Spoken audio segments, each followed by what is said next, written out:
Hello everyone and welcome back to another video from Crazy Gamer.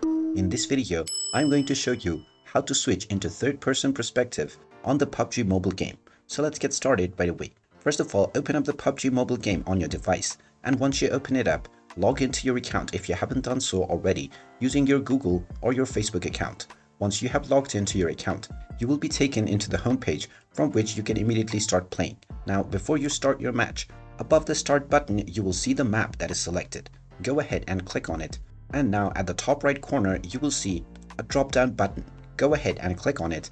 And now you will be able to choose from first person as well as third person perspective. Underneath the perspective menu, if you choose FPP, then your display will be chosen as first person. And if you choose the TPP option, then the third person option will be selected.